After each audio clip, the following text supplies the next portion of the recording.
Assalamualaikum warahmatullahi wabarakatuh. Waalaikumsalam warahmatullahi wabarakatuh. Alhamdulillah, alafa baina qulubina fasbahna bi ni'mati ikhwana. Asyhadu an la ilaha illallah wa la syarikalah wa asyhadu anna Muhammadan abduhu wa rasuluhu la nabiyya ba'da. Allahumma shalli ala sayyidina Muhammad wa ala ali sayyidina Muhammad amma ba'du. Teman-teman sekalian, mari kita bersyukur kepada Allah SWT. Dengan syukur kita semoga hari ini kita diberikan kelancaran, diberikan kemudahan dan diberikan kesehatan bagi semua tim yang ada di Jakarta Group. Selawat beriring salam semoga senantiasa tercerah bagi junjungan kita Nabi Muhammad SAW, para sahabat dan para pengikutnya, dan insya Allah termasuk kita semuanya. Amin ya rabbal alamin. Di situasi krisis yang ada cara sebenarnya, bukan hanya krisis, sebenarnya juga di wilayah normal Allah itu sudah menunjukkan kepada kita guidance atau cara untuk kemudian kita bisa survive kan itu. Nggak peduli krisis, nggak peduli rame, nggak peduli sepi, nggak peduli pesaingnya banyak, nggak peduli pesaingnya sedikit, semuanya itu sebenarnya sudah ada guidance atau tata caranya. Setidaknya ada dimensi non-teknis ini ada satu berupa mindset, yang kedua dimensi ruhani, dan kemudian ada dimensi teknis.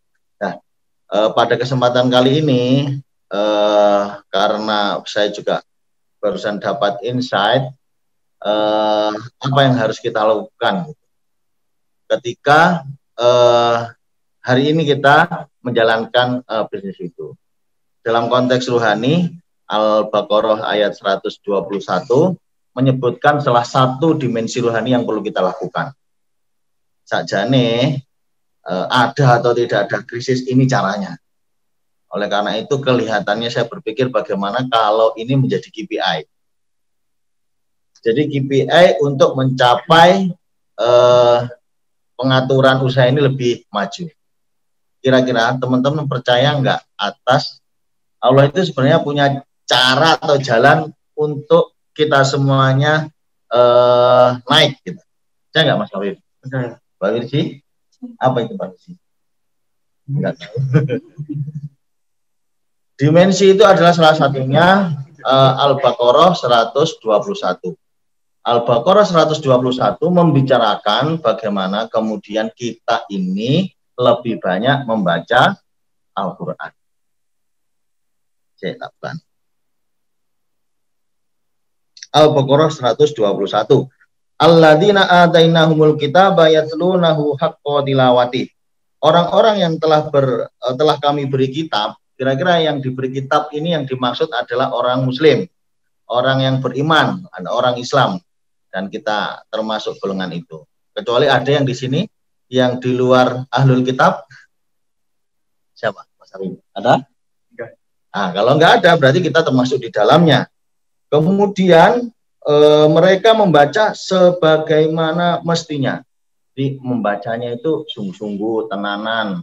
Orang kayak moco novel, geletaan, turu-turu, kan? Kira-kira gitu. Maksudnya di sini diterjemahkan tadi, yaitu membaca sebagaimana mestinya, mesti tenanan, mesti sungguh-sungguh, mesti membacanya. Nah, ini jurusnya gitu. Jadi jurusnya salah satunya membaca Al-Quran temenanan, kira-kira begitu. Itu salah satu dimensi spiritual yang perlu dilakukan kalau dimanapun situasinya, entah krisis atau tidak krisis, entah COVID atau tidak corona, itu ada jalurnya, salah satunya itu. Nah, oleh karena itu saya berpikir, apa itu jadi KPI aja ya? Gitu.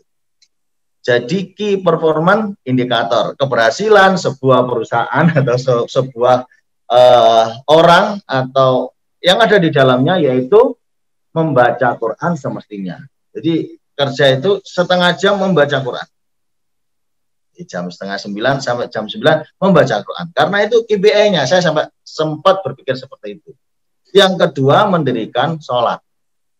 Nah, di antara sholat-sholat yang kita lakukan, itu ya mungkin yang perlu kita lakukan adalah sholat duha. Sholat duha kan sudah ada jalurnya juga, antara 2 rakaat sampai 12 rakaat ini juga salah satu yang diberikan jalan keluar oleh Allah SWT untuk mengatasi semua masalah. Cuman kita nggak pakai percaya. Percaya nggak? Terus dua? Lah, jadi nggak percaya, tapi urung kan itu kan. Jadi ya wajar ketika kita ini rada sendat-sendat itu kira-kira wajar. Karena guidance-nya sudah ada, tapi kita nggak melakukan gitu loh. Ibarat kunci maju naik sepeda motor diputar ke kanan, ini diputar ke kiri gitu. Padahal petunjuknya ke kanan, jadi kuncinya itu diarahkan ke kiri, jadi malah mati kan. Wayang muruk malah mati. Kira-kira petunjuk yang kedua itu. Yang ketiga ya yaitu sedekah atau infak yang perlu kita lakukan. Jadi non teknis itu tadi ada bab mental spiritual dan kemudian ada mindset. Adapun teknikal ya wis yang sudah kita lakukan. Yang seharusnya kemudian menjadi pokok dan besar kita lakukan, seharusnya kita lakukan menurut bisnis jalan langit, kira-kira begitu. Pak Riza Zakaria, owner dari Syamil Quran yang menyampaikan, tapi itu malah kita porsinya kecil. Tapi yang apa sing liyane vitamin terus apa lagi? Manajemen pagi itu yang lebih banyak yang kita lakukan. Nah, ini kita ya jadi keliru gitu. Bola alam.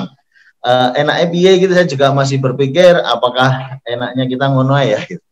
Niat dodol omah apa niat anu saya kan itu. Lah memang salah satu kuncinya guidance-nya ke situ gitu. Oleh karena itu wallahu alam teman-teman sekalian biar kita dapat dunia dan akhirat apa perlu kita KPI-nya ke situ? Kita tanyakan nanti kepada Mbak Ayu. Kurang lebihnya mohon maaf, tetap semangat. Assalamualaikum warahmatullahi wabarakatuh.